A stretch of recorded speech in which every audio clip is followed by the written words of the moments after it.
Hi guys, welcome back.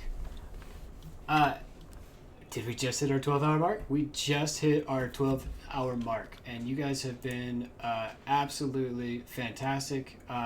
So far, we've had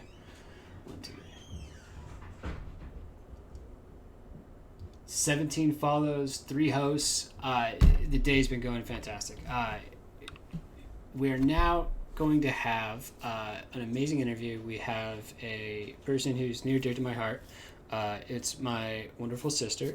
She also is an extremely talented mental health professional, which I often forget about because she's my sister.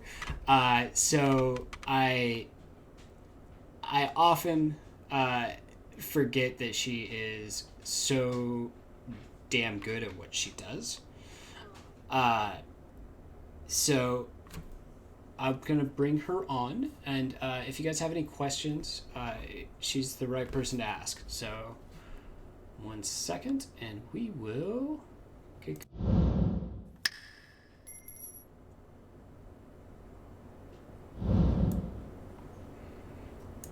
Hi, Corey. Hi. All right, let me turn you down just a skosh because you're louder than me, and that can't be. Oh, super weird. Yeah, no, we won't want you to be louder anymore. Welcome. So, thank you for spending your Friday evening with us. My pleasure. Thank you. Anytime. Absolutely anytime. So, we've been doing a 24-hour marathon for the launch of our website, which you haven't looked at it yet. It's thematrixguard.com. We are super proud of it. We've got information on what we do, how we do, where we're going, the whole shebang. We're doing this as a celebration as well to launch our giveaway, which we're going to TwitchCon to try to build a larger network and to meet all these fantastic, wonderful, beautiful people. Today has been focused quite a bit on heroes, and it's why I'm wearing my Darkwing Duck shirt. Love it. Not because it's one of my favorite shirts, but because it's Darkwing Duck. And we believe that everyone has a hero inside of them. So we're hoping you might, we want to get to know you because I love you. Everyone else should. B, maybe help educate us a little bit on how to help a hero, become unstoppable. So... First off, tell us the story of what you do. Oh, so I'm a psychologist. I have my doctorate in clinical psychology. My focus is really on correctional psychology and forensic psychology. So I focus a lot on criminal behavior, victim advocacy, those kinds of things. I work for the Department of Corrections. I am currently a chief psychologist, and I'm the chief of mental health. So what that means is that I'm not doing as much direct patient care. So I'm not interacting as much with patients, but what I'm doing is I'm supervising and overseeing the provision of the mental health services within a prison. Okay, so 1 second. I'm getting a big echo all of a sudden. Is that on your side? My side. I don't hear it. All right. When you talk about inside a correctional facility, you're talking about advocacy and whatnot. Is that with people who are inmates? Is inmates the right term? Or is it with people outside who interact with inside? So my work specifically is with the perpetrators of crime. And so we call them inmates, we call them patients, we call them inmate patients. All those terms are fine. Someone within the correctional system is an inmate. And Okay. So that's who we work with. And really what we're doing, because I don't know how familiar you are with the history of mental health treatment, but in the Reagan era... Insane asylums with electrical treatment. That's... Okay. I watched American Horror Story, so I'm well-versed. Perfect. Okay, yeah. So you're basically an expert. So I'm not telling you anything you don't know. Also, just side note, ECT has some really phenomenal effects. It's not as scary. Moving on. It's changed a lot of people's lives. So in the Reagan era, I believe, don't quote me because I'm not a history major, they decommissioned a lot of the mental health hospitals. So it used to be, right, you would have someone with a mental illness and you would take them to probably not a very lovely state hospital, and that's where they would live out their days. One And flew what of the they- cuckoo's nest. Very much so, yeah. And we still have state hospitals, but we are putting people in them at much slower rate, and people aren't living there for their entire life. Okay. So what happened is they closed down a lot of those. And now what we have is mentally ill people who don't have an opportunity to receive the services that they did prior. And Okay. so we saw an uptick in mental illness in correctional facilities. Because what happens, right? Like someone is mentally ill if they don't have good advocates for themselves, or if they can't advocate for themselves, then they end up vagrants. They end up, with drug addiction. They end up doing minor crimes. Mentally ill people are statistically much less likely to commit violent crimes, but they're still ending up in the legal system. Mm-hmm. And so now we have all of these mentally ill people in prison, and they need services, because even if they have committed a crime, you're never defined by your worst action. And so we have humans who are sick, who need help to function within that environment. And in many cases, hopefully, we can provide enough treatment so that when they go back out into the community, they are safer and they're able to function more adequately in the community and not come back to prison. So that's really our goal, is to help people function better in prison, because that's going to reduce violence, it's going to reduce suffering, but also to create a situation where they can function better in the community and not come back to prison. Okay. So it's... I can't hear you now, I'm sorry. That's right. We were on this one. Okay. Now I can hear you. So we will do... Yep, that'll still work. So it's to reduce Recidivism. Thank you. And to help them cope. So two questions come to my mind pretty quick off this. One, being in prison has to be hard mentally, even for someone who didn't go in with any mental behavioral issues. Like that seems to be a really stressful environment. So that has to be a whole other can of worms. Two, I guess it never really, it occurred to me because I know you've worked in the prison system, but outside of you, it never really occurred to me that we would have mental health in the prison system. Oh yeah, it's rampant. The care. That's, and I guess, for me, and I don't think I'm alone on this, it's almost like I can't see it, don't know about it. Is that changing? Obviously, during the Reagan era, mental health care was less interesting. There was less of a concern, less of a focus on it. Is that something that's changing now? Is it something that's becoming easier? It sounds like you've got a big job. Is it easier to get the resources you need to do what you need to do? So yes and no. On the plus side, mental health as a whole has been much more public, much less stigmatized, right? We've got a broader picture of what mental illness looks like. Yeah. So on that hand, we're getting a lot more support. On the other side, though, it's very hard to get people on board with helping the bad guys, right? Yeah. Like, they're a bad guy, they're in prison. And so that can be really difficult to help people understand why that's important. And one of the things, it can be controversial, people have different feelings about it, but the saying that hurt people, that we take people who have had terrible lives, and that's not to excuse things they've done, because lots of people have terrible lives who don't do terrible things, but they've had terrible lives, they have completely inadequate coping strategies, They have drug addiction. They have no positive support systems. They come from a culture of criminality. And we lock them up, right? They live in a bathroom with another man.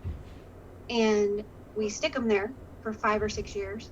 And we just expect that they'll come out and get a regular job and pay their taxes and be law-abiding citizens. It doesn't make any sense. No. And so really what we're trying to do is to show people that if we can work with them while they're incarcerated, that when they get out, they are motivated to change their ways. They are feeling empowered to get a different support system. They have addressed their drug addiction. They're on the psych meds that they might need. The number of people who have covered up really significant mental illness with drugs and alcohol and criminal behavior is just phenomenal. So if we can get that, then they don't keep coming back.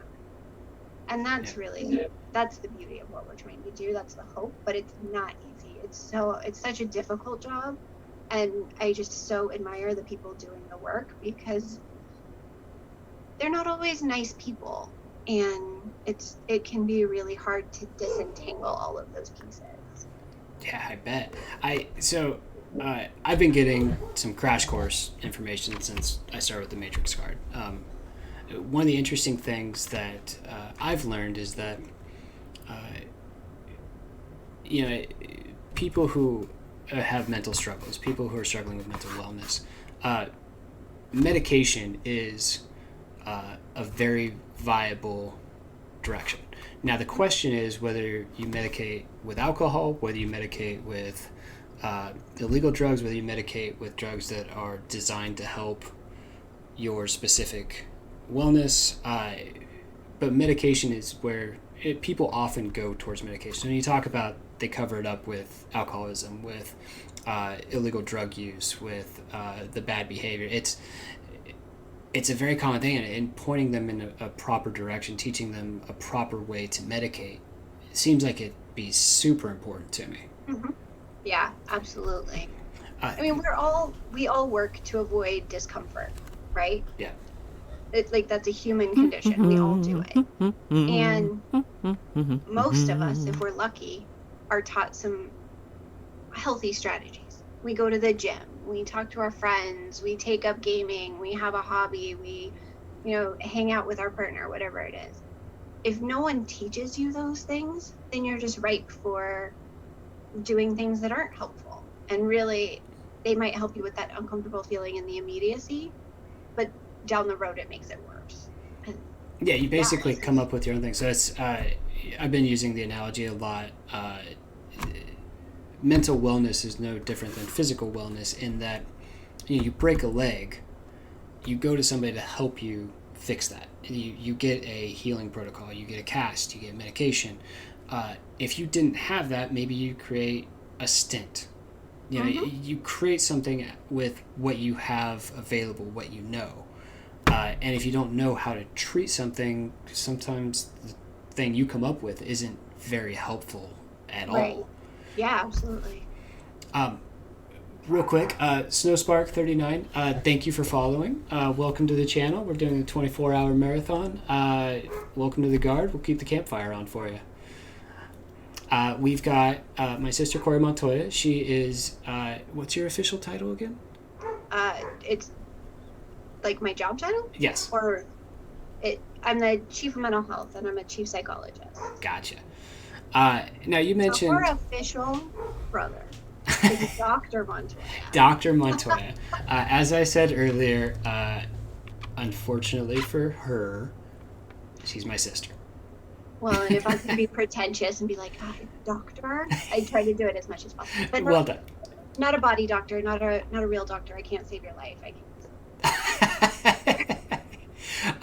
Now you mentioned, you said, God bless the people who are actually working with these folks every day, because it can be hard to work with somebody who's in that scenario. Now, you came up through that. That's where you started, right? Yeah. So I've done all of my practical work within either a state hospital or a prison. Now, and a brief stint in a free mental health clinic, staffed completely with students, which was an adventure. That seems exciting. Interesting. It was all of those things. Yes. What's the story of how you ended up working in the corrections? Like, why that direction? Yeah. Why do you choose? Hey, you know what? I think I'm gonna go work with rapists and murderers. That sounds fun. Yeah, right? So it's actually, nobody's life is linear, right? So when I was in undergrad writing my senior thesis, it was right around the time that Elizabeth Smart got kidnapped and found. Okay. You remember that? Yep. And I was so interested in what that did to family dynamics and what happened when someone who's been kidnapped is returned. And so I tried to do a lot of research in that because I wanted to work with kids. That was my original plan. And lo and behold, there's not a ton of research. What an interesting switch from the kids to. Well, I'll tell you how I got there. So I couldn't find much on what happens when a kid is returned from being kidnapped, like what happens in the family dynamic. And there are some horror stories and there are some great stories. Elizabeth Smart's family, they ended up great. I can't remember his name off the top of my head. There's a serial killer in California whose brother was kidnapped and that his family didn't end up so great. But there wasn't a lot of research. What I did find, though, was research on parents who have killed their children. And so I started looking into that. That's a really, why did that happen? And I just got really into it. And it's just really fascinating, all the dynamics that go into it and how much of it is altruistic in the mind of the perpetrator. So the parent actually feels like they're doing the best thing for their child. And so I did a lot of research on that, decided to go to graduate school, started doing that research, still thought I'm going to work with kids. I'm going to work with victims. And pretty quickly, when you're in graduate school, it's basically like the most intensive therapy you could ever possibly do. Like there's a lot of work that happens. And I realized on yourself. On yourself. Okay. Yeah. You just get in it and you are just living and breathing psychology. It's impossible not to. And so I'm doing all of this work and really thinking through, like, who am I going to be when I grow up? And I realized that if I work with these victims, my heart will break every day for the rest of my life. And that I just wasn't sure that I could take care of myself and do that. So I thought, okay, well, there are wonderful people in the world who are called to work with the victims.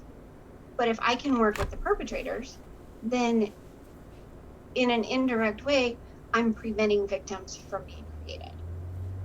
Yeah, it's interesting. It's the preemptive instead of the reactionary.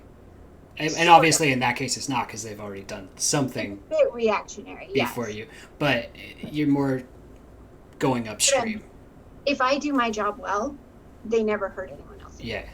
And that's really important to me. So there are two trains you can get on. One is to work in the state hospital with mentally ill people who have not been convicted to the prison system. I did some work there. And then I started working in prison. And there's so much impact you can have, even with people who will be in prison for the rest of their lives. And I just saw how sometimes the justice system hasn't served people very well because the people in the prison who are really, really mentally ill maybe didn't even know what they were doing. And how do we hold someone accountable for something when they were so out of touch with reality that they had no concept of right or wrong at the time?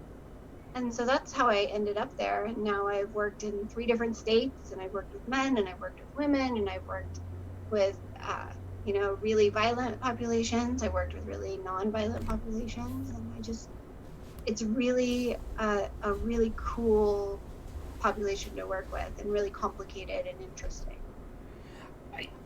What have you... So I keep coming up with 2 questions. I don't know which way to go. Oh. I will get better at the interview process. So the first one is, what are you treating most often? Is it anxiety? Is it depression? Is it something less common? What are the things that you guys are looking for? So that's a multi-layered answer. On the surface, what we're treating is a lot of anxiety. And a lot of that is, if these are your tools, right? If I tell you to go build a house, and you're used to building a house with a hammer and a saw and a drill. And instead I hand you a butter knife and a spatula and a whisk, and I say, go build a house. You're going to be really lost.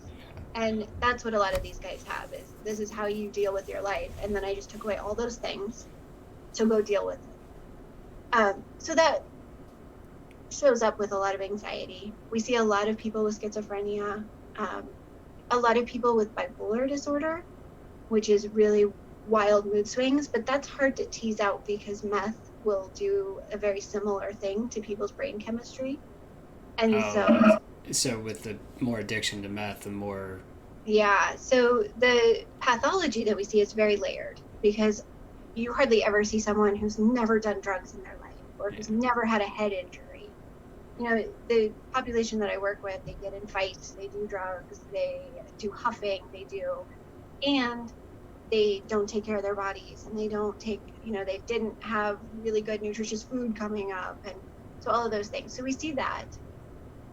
But honestly, I think what we see more is what I was saying about the coping skills and the frustration tolerance, because it's a population that's so used to immediate gratification and being able to resolve those uncomfortable feelings very quickly, and now they don't. And how do you do that without digging your hole deeper? Yep. So I would say at the very core, that's what we're working on. We do some criminal thinking, we do some victim impact kind of things, but I would say a lot of it is really just shifting the way you see the world.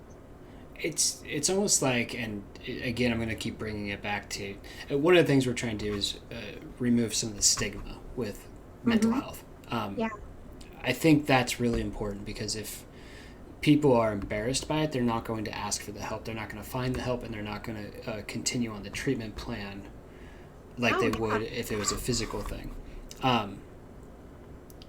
So I lost it. Oh no! I lost it. Last thing you said was frustration tolerance, coping strategies, living in a bathroom with another man.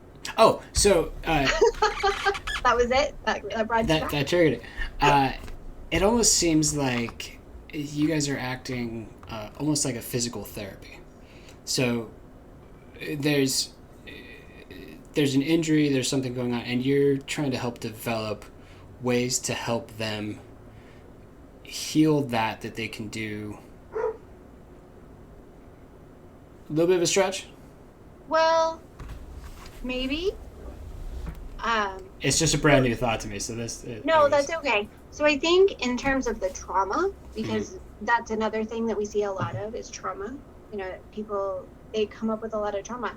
I actually was listening to an interview this morning where he was even talking about realizing he had trauma from birth, because he was born with the cord wrapped around his neck, and realizing that has created a level of adrenaline in his body that he had no idea what was going on. So if being born with the cord wrapped around your neck can cause trauma, imagine what a criminal lifestyle can cause. Yeah. Imagine what a life of child abuse can cause. So in terms of that, I think we do some physical therapy of helping people get through that. I would, and I say this, and it's not to infantilize people and it's not to patronize people, but a lot of what we're doing is reparenting. Because who do you learn those coping skills from? Who do you learn how to see the world from? And I think nobody does it perfect, right? No parent has ever perfectly parented a child, and no child has ever come up perfectly well-adjusted. But I think if your parents didn't have good coping skills, or if they weren't around, or if it was chaotic, you really need to relearn, okay, the world is a safe place. I have efficacy in the world. I have the right to set boundaries. I can maintain control of my emotions, all of those things. And so that's really what we're doing. I think traditional therapy, and I think some of where the stigma may have come from and some of people's hesitancy, is the whole tell me about your mother, let's talk about your childhood. That's really not my style. I think it's really important to know where my clients have come from, but change starts now. And so sometimes going back and rehashing all those old memories it's just reopening wounds. Yeah. And what I try to bring to my clients and to my life, even and my friends, is to say, like, you are here, and those things may have happened to you, right? Like when you're a child, you don't have a lot of control over what's going on in your life.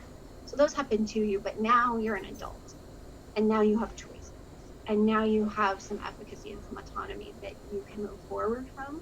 And yes, sure, we can talk about how awful this all was, but that's really not going to impact the choices you make tomorrow. Yeah. So how do we do that? And so that's a lot of the work we do is, okay, you're right. Yeah, like life dealt you a bad card. What are we going to do with it? And you have power to control what you do with it. That's great. So I'm going to take a moment to do a self plug for TMG. One of the things that we're developing is a program that we call Beyond Zero. And we've talked a little bit with you about this. And the idea is if you consider like a number graph of your overall wellness right now, zero's right in the middle, and things that are hurdles, things that are impairing you from living the life you want, are on the negative, and things that are motivating self-actualization are on the positive.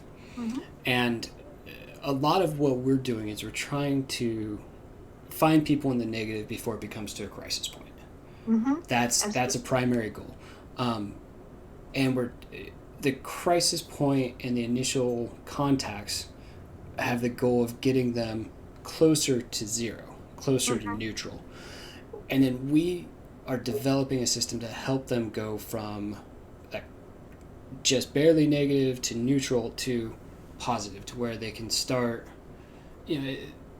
becoming the hero they're capable of becoming the person that they want to be. And we feel it's really important. It's one of the things we talked about is we didn't want to just live in that negative space. We didn't just want to live in the, okay, we're pulling you from the figurative ledge. We wanted to be something that helped lift people up. And our belief is that the people who have gone through that path become even better at helping lift other people up. So it becomes contagious. It becomes a movement instead of an isolated person. Absolutely. Are you familiar with the concept of resiliency? I am familiar with the concept. Is a term I hear quite often from Punch Life Back.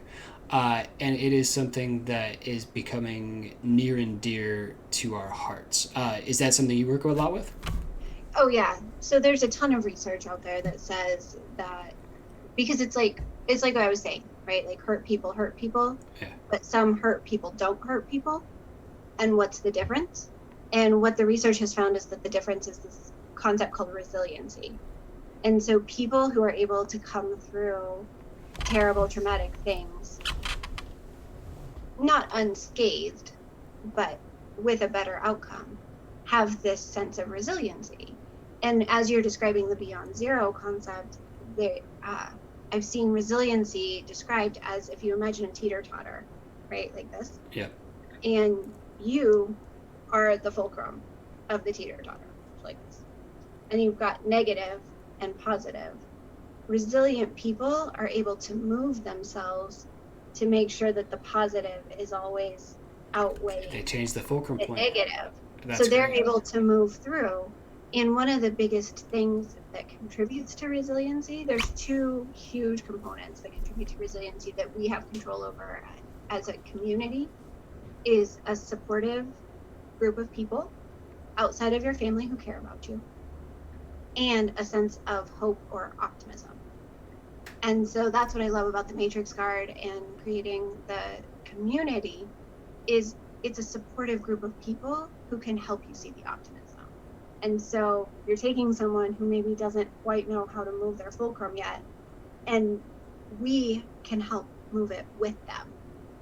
That's awesome. So that we can get through the negative stuff. I hope somebody in chat clipped that. That would be glorious. So if you know how to clipping that last minute would be spot on. That was an awesome description, and I love it. I don't know how to clip. I'm sorry. No.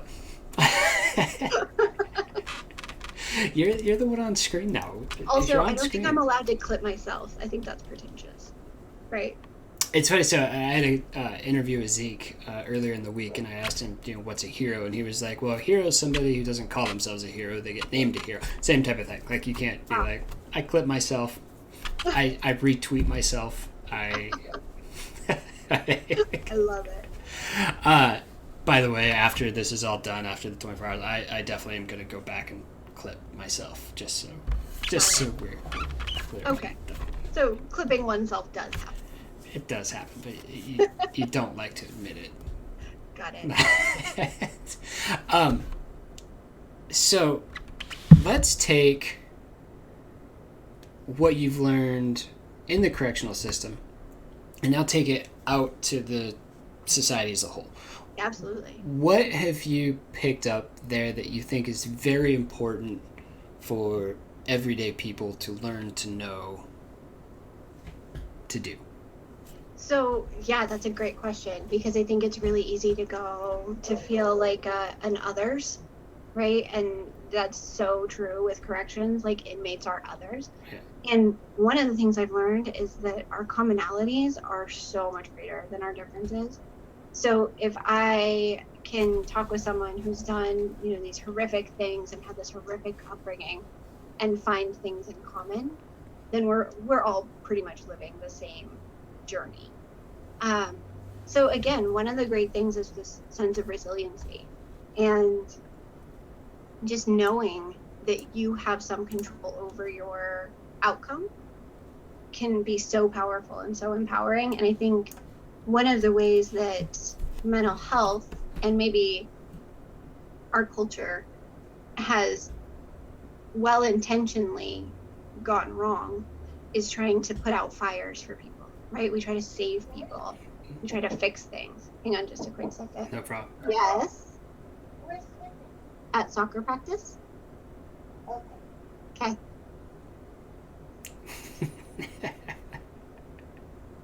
I'm a multitasker too. So, train of thought, coming back. So feeling empowered. Oh, here we go. Okay. So I think what we do is we see people suffering and we want to fix it.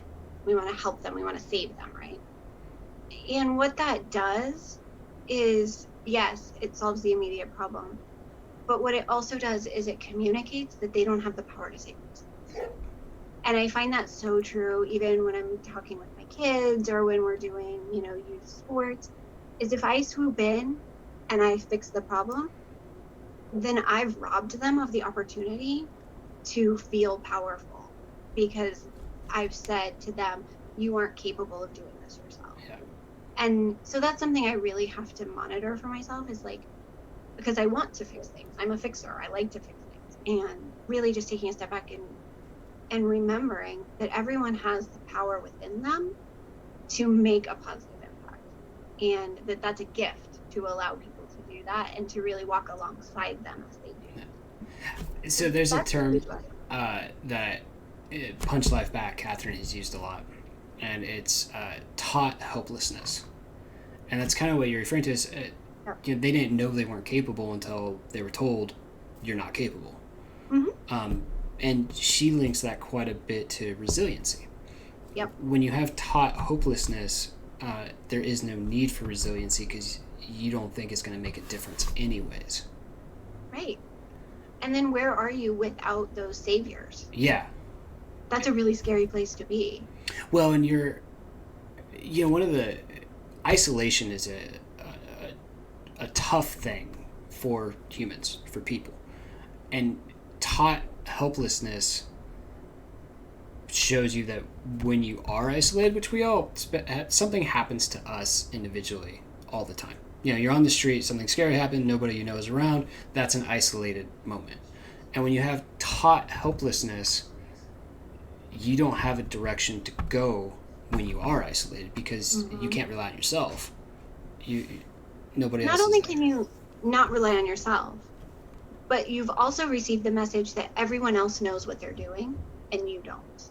So now we build in shame and we build in embarrassment, and we build in either even further isolation. Because if everyone else knows what they're doing and I don't, now I'm broken. Now there's something wrong with me.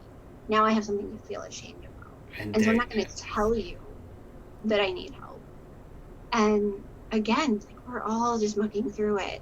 And I think it's so important to be open with that message of, like, sometimes we don't know what the fuck we're doing. Yeah. Or, You're fine. okay. But I think that's important. And I think with helping people be okay with struggling, we're giving the message that it's okay to not know. Yeah. And it's okay to struggle, and it's okay to find it hard and frustrating and feel the uncomfortable feelings, because we all do. And yet we all live to see another day. So it's just a feeling. It doesn't become this giant monster in the backyard. So. God, that's a hard thing to do all the time, though. Like, I'm just thinking about all the times that I bail out of.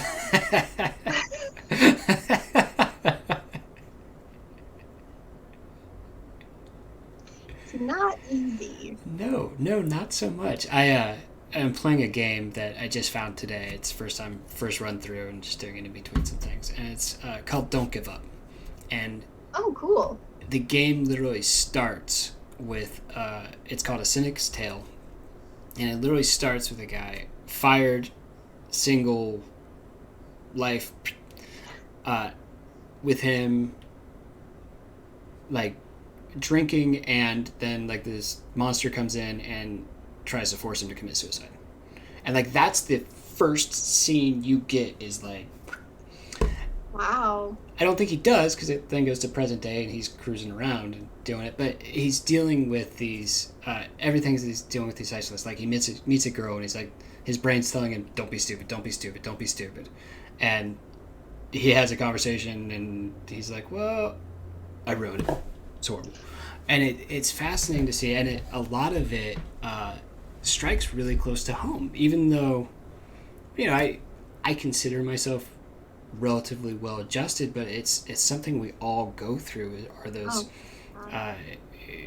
scared thoughts, those isolating thoughts, those the moments of self-doubt, the moments of uncertainty, the moments of shame, the moments of pain. Yeah, absolutely. I'm doing this thing with my kids, actually, because there's been a lot of research around gratitude. And I've been doing a lot of research lately, and I will screw up the citation, so I apologize, but there's an agency that measures the mental health of adolescents, and they do it about every 5 years. And they measure things like depression, anxiety, rates of suicide, rates of drug use, sexual activity, all of these different components to kind of get the mental health of adolescents. And every 5 years or so, what they see is like incremental increases. So depression goes up 1%, anxiety goes up 1%. Except most recently, in that 5-year period, everything spiked by 30%. Suicide went up by 30%, and depression went up by 30%, anxiety went up by 30%, and we're trying to figure out what is it. And what they're connecting it with is use of technology. And so really trying to use technology in a healthy way, which again is one of the reasons I'm so drawn to Matrix Thread, because I think none of us really knew what to do with it when it showed up, right? We get the internet and we can talk to anyone in the world. And unfortunately, we kind of got some of the darker sides of people. We got anonymous trolls, and we got cyberbullying, and we got all of these things. We can use it to go the other way, and we can use it to support each other and to expand our community and to really find our circles that really fit. And so I'm really trying to work with my kids on doing like internet kindness, and we're going to be doing gratitude lists every day. And I want my son to be putting those out into the world, because there's research about if you can even write down 3 things you're grateful for every day, it changes your perspective and how you approach life, because then you start looking for things to write down. Yeah. And so if he can share that with his friends, and we've been talking about like, how do you talk about people on social media? How do you engage with each other? How far is too far? He had this great experience, and again, no one's a perfect parent, so I'm not tooting my own horn, but he had this friend and he liked her a lot, and she wasn't very kind to him. And so he said that to her. He's like, I don't like the way you're engaging with me. And I was so proud of him because he gets it. He gets that that affects him at a deeper level. And so now working with him on putting those gratitudes out into this world that he's a part of. That's awesome. It's awesome that you're teaching him. It's very cool to see. We call that for social media, doing what it's capable of, the connecting the communities, the bringing people together. We call that fulfilling the promise of social media, because that was the thought when it was made. Is like, hey, we'll have all these people from around the world who share the same thoughts but can't be around each other, and we'll get them together, and they'll grow, they'll talk, they'll chat, they'll inspire, they'll do all this. And unfortunately, a lot of it's the 80-20 rule. 80% of it is good, but the 20% that goes off the rails can wreck an area. It can be so bad. And even, I've had the experience of being trolled by anonymous people, and even though you know that they will never know you in real life, that their opinion, they don't know you, it still is really painful just to know those thoughts are in people's heads. And so what would happen though if we replaced all of that with positivity and with optimism? And what would that do to resiliency for the community as a whole? Yeah. Oh yeah, absolutely. I know you have more stuff to do tonight, so I want one more question. This is a kind of a deep question. So the population on Twitch is the at-risk age for suicide. I've already talked to several streamers, and I haven't talked to anybody that hasn't had this happen. Of somebody coming on their stream, somebody talking in chat, and saying, I'm thinking of hurting myself. I just can't take it anymore. We are trying to help people to have better communication around that, and a lot of we don't know. I mean, we haven't been trained. We haven't had. That's not a situation that you put yourself in frequently enough to get comfortable with it. So how would you recommend, or if you're not comfortable, where would you recommend somebody finding information on how to interact with somebody who came into a social media experience and with that idea, with that thought? Yeah. So I have a couple of thoughts. One is the National Suicide Hotline has some great resources. Also, if you want something a little more academic, the I want to say it's the Academy or the Study of Suicidology, but let me double check on that one. So there's some great resources. Also, I know we've talked about it before. And I'm blanking on the name of it. The name of the training, Zero Suicide. Yeah, I think that's it. I think it's called Zero Suicide. So those are all great resources. I would start with the National Suicide Hotline resources though, because those are really for everybody, and you'll get good numbers that people can call, and they're doing a text thing, and they've got some chat things. So those are all great resources. I think the biggest thing in what I teach my counseling students and what I talk to people about is, I think our first impulse is to change the subject, right? Because we want to fix people. And so we just want them to stop thinking about it. So we say, oh, don't think about that. Oh, why do you want to do that? And we all do it. I actually went to a therapist who, I wasn't feeling suicidal, but I had some other stuff going on. And his first response was, well, why do you want to think about that? And and he was brilliant. He was trained at a good school. He'd been working for longer than I've been alive. But it was just so shocking. He was like, well, I don't, which is why I'm here, because I'm asking for help. But that was his statement. And so all that to say, like, even really well-trained, well-intentioned people do it sometimes. And I would say resist that impulse, because I go back to the difference between sympathy and empathy. And the analogy, I think, in pictures often is that you come upon a person in a really deep, dark hole. And sympathy is standing on the outside of that hole and going, wow, that really looks like it sucks. I'm really sorry you're in that hole. And that's okay. But empathy is getting in the hole and saying, I'm in this hole with you. And you can know how to get out of the hole, but I'm going to stand in this hole with you for a little. Empathy is really coming alongside someone. And so if someone reaches out to you and says, I don't feel good, I don't feel safe, I'm having all these thoughts, I don't really see what the point is, coming alongside and saying, I hear that. I hear what you're saying. How can I help? I hear what you're saying, and I'm just going to stick with you and engage in a conversation. You're not ever going to talk someone out of feeling sad, right? I can't ever come to you and say, stop feeling sad. And then you'll go, oh, great, okay, fine. I'd be out of a job if that was the case. But what I can say is you're not alone. And I think that's what's so important. And that's what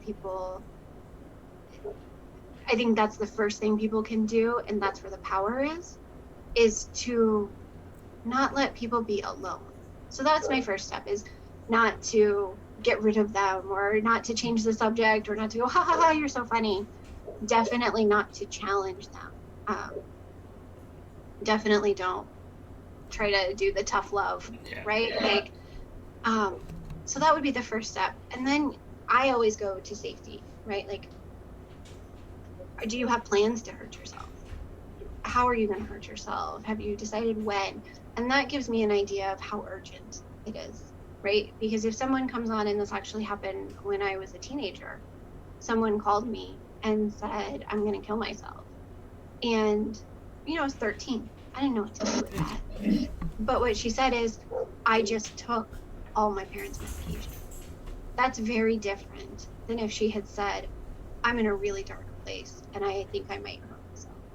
And so that went from, okay, I'm going to talk with you and I'm going to come alongside you, to I hung up the phone and I called her mom, right? Like, I went and got help. And so if someone has a plan, if someone has told you that they are hurting themselves, finding out where they are, and then calling the police can help. That gets a little wonky when you're not in the same area, but you can call non-emergency and they will connect you. So just really saying, or, reaching out and saying, I care about you. You matter to me. I want you to be safe. It's so powerful.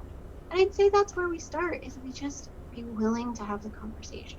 You are never going to cause someone to think about suicide. If they're talking about it, they're already thinking about it. And there's this misconception that if I say suicide, that then that's going to put the idea in your head. And that's not the case. So say it. Because what happens when we're talking about mental wellness and being in that pit is, if you're not willing to say it, that makes it even more dark and shameful for me, because it's something so dark and shameful that I can't talk with you. So it goes back to the stigma conversation. It goes back to the stigma. And so if you sit with me and you engage with me and you say, I hear what you're saying, it sounds like you're in a lot of pain. Tell me what's going on. That's the most powerful thing we can do. So I would say to do that first. And then if there is a danger situation, having the resources, having the hotline, letting them know, you can go to an emergency room right now and they will help you. You can go to a police station right now and they will help you. You can go to a fire station right now and they will help you. So, because also we don't know, right? Like, my leg's not cut off. Can I go to an emergency room if I'm feeling like killing myself? Yeah, you absolutely can. See, that wouldn't even occur to me. Like, if I was in that spot, I'd have no idea. Like, I wouldn't think of going to the police station because they arrest people. I wouldn't think of going to the hospital because I'm not bleeding, I'm not dying. I wouldn't think of going to the fire department because I'm not on fire. Right. Yeah. Like, it just wouldn't even occur to me, but that's great to know that, like, you can go to these first responders. Because it is an emergency, right? And just being, and the same goes for mental health symptoms. We talk about suicide, but what do you do if you find yourself losing touch with reality. What do you do if your friend isn't making sense anymore and you don't know why? What do you do about all of those things? And just being willing to sit with it, because it can be scary, it can be disorienting. And then I would definitely say to know that you can go to a hospital, know that you can call 911, all of those things. And then the streamers, just making that a safe place to talk, it can be so powerful, because also talking about it isn't going to cause it to happen. But if I don't have anyone to talk about it with, I don't have that catharsis, I don't have that outlet. I have an analogy that I talk with patients about. And if I take a dog that's not well trained, right, and he's kind of scary. So I have pits, and so I use pits as an example. But if you have a pit bull and you don't, and it kind of makes you a little nervous. So we take it to the backyard and we put it on a chain. And we throw food out there, but we never go near it. We never acknowledge it. What happens to it? Well, it's angry. It's disruptive. It gets bigger and meaner and scarier, Yeah. right? So you take that same pit bull and you love it and you acknowledge it and you train it and you get to understand it. It might still have some of those same qualities, but it's a lot less scary and it's manageable. Yeah. And so that's the same thing that happens with us, with our emotions, with our pain, is if we ignore it and we try to avoid it, it just gets bigger and scarier and uglier. And then it becomes something that we don't know how to handle. But if we just embrace it and we ride it and we say, this is this, so I'm going to learn it. I'm going to love it. It's a part of me. Now it's manageable and it can even become a strength. So That's great. Another plug. You had mentioned the streamers being willing to just have that conversation, because online is a little difficult because we may not know the actual people. So calling for help, getting help can be more challenging. yeah.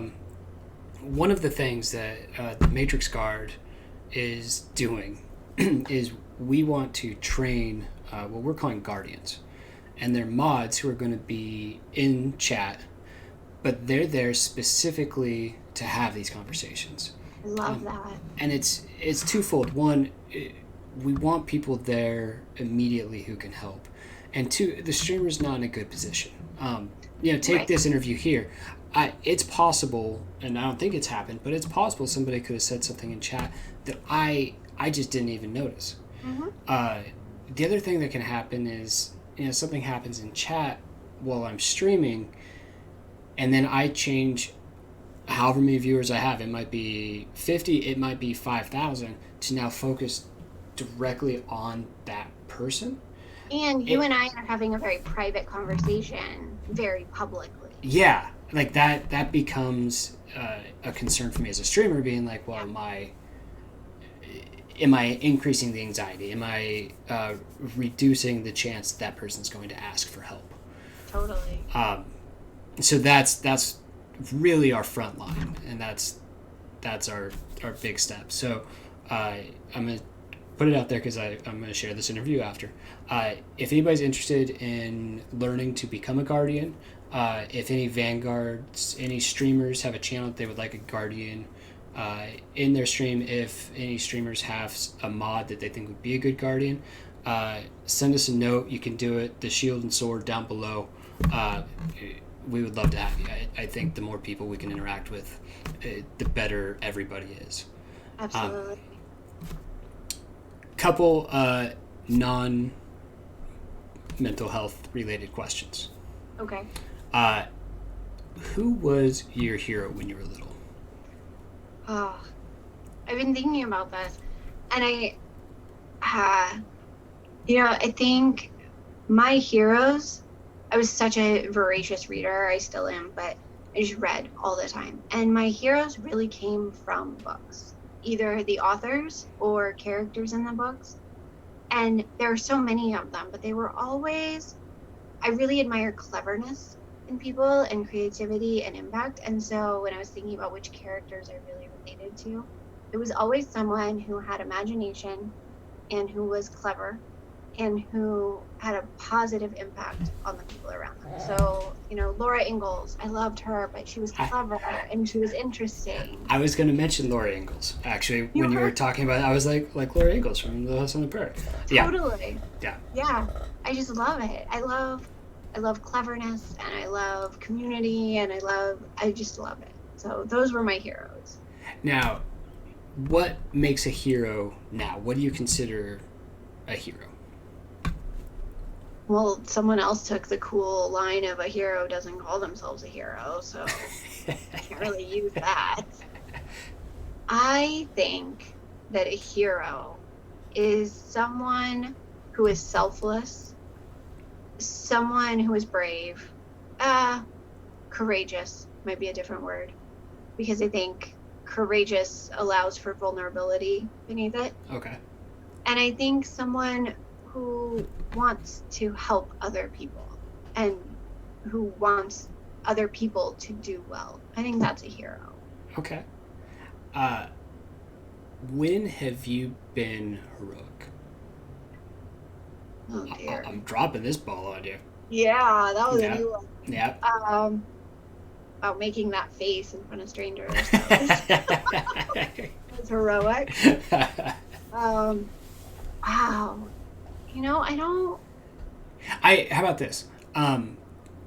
That's so hard. It sounds so self-serving. Like I don't have a situation where I say, "Oh, that was very heroic of me."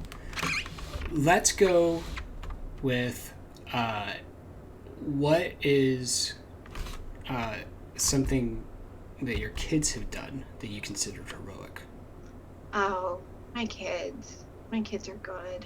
They are brave and they are kind and they stand up for people and they do that even when it's scary. And I think that's heroic. I think that's heroic whenever anyone, Yeah. whoever it was who said the quote about bravery is being scared and doing it anyway.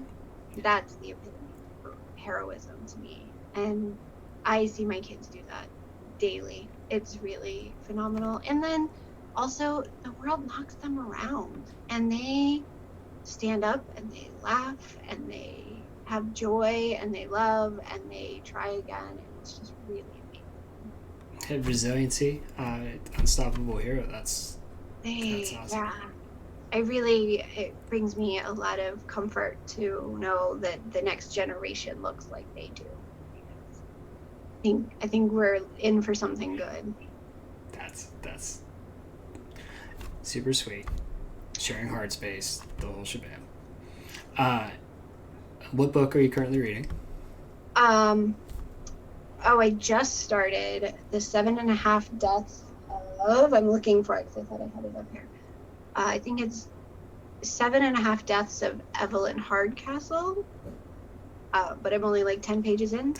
So you literally just started reading, which is awesome. I literally just started it. I just finished one called Gone Too Long. It was really interesting and fascinating and centers around the Ku Klux Klan, which is a group of people that you're not inclined to feel sympathetic towards. Yeah. And you did find yourself feeling a little sympathetic towards some of the characters, so that was an interesting brain game. And most recently before that, I read a lot. I read a book called Women Talking that was a really fascinating fictionalized account of women.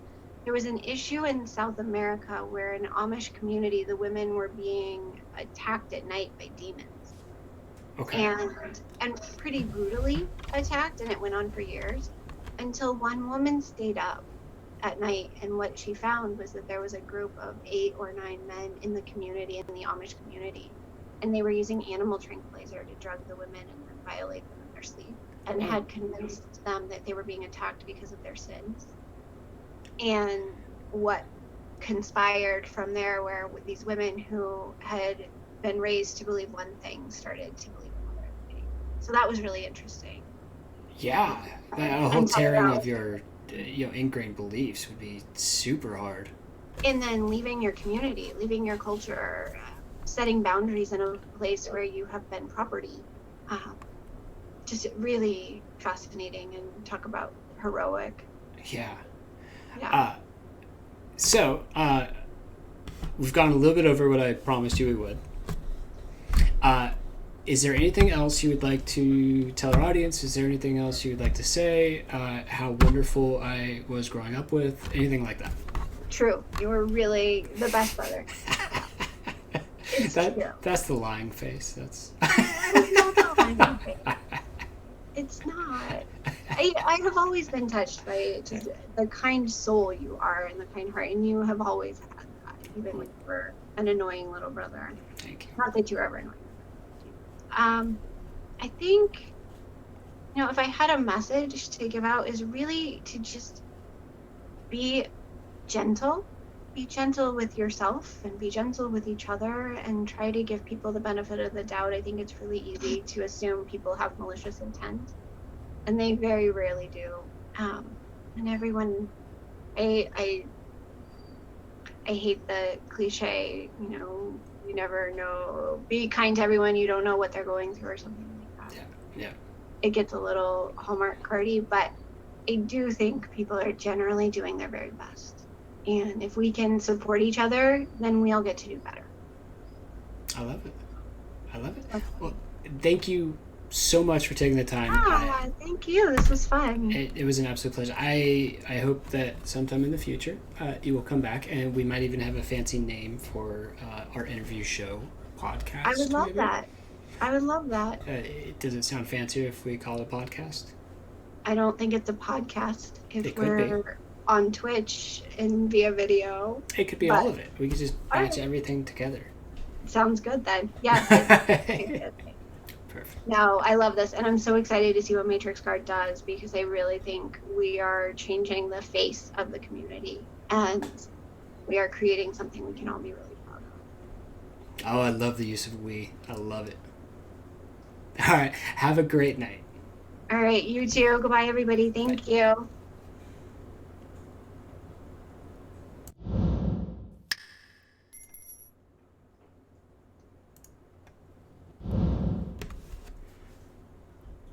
Hi guys. So that was Dr. Corey Montoya. That was a fantastic interview. That went a lot of different places that I wasn't expecting. So if you missed part of it, I highly recommend going back to the VOD. I missed a couple subscribers while we were in the interview. So thank you. I don't remember if I got Snowspark, but if I did, you get it twice. Thank you for the follow. Desert Clam, thank you for the follow. Welcome to the Guard. Hope you enjoy our community. Ham Jenny, welcome to the Guard. Thank you for the follow. We are so excited to have you. And Trevin55, thanks for the follow and welcome to the Guard. We are currently on hour 13. Oh, we got more. Attack Gorilla. I have a lot of affinity for that name for some reason. Thank you for the follow. Welcome to the Guard. We're happy to have you. We are in hour 13 of our 24-hour stream. Punch Life Back is about to come back. We're not always going to be doing 24-hour streams, although we hope in the future to have 24 hours programming. Our goal is to have somewhere that you can always come that is a welcoming, safe community where you can kick your feet up, relax, and, as we say, hang around the bonfire. We are doing this 24-hour stream today as a celebration. Our website is up. We've got a lot of great information on there. We're also getting ready for TwitchCon, and so we've started a giveaway that we're pretty excited about. You can find the information down below. We are creating a fellowship of streamers, moderators, viewers, who are creating unstoppable heroes. And our goal is to help all four corners of Twitch. So thank you for joining us. We super appreciate it. Punch Life Back is going to be coming on now, so I will be stepping out.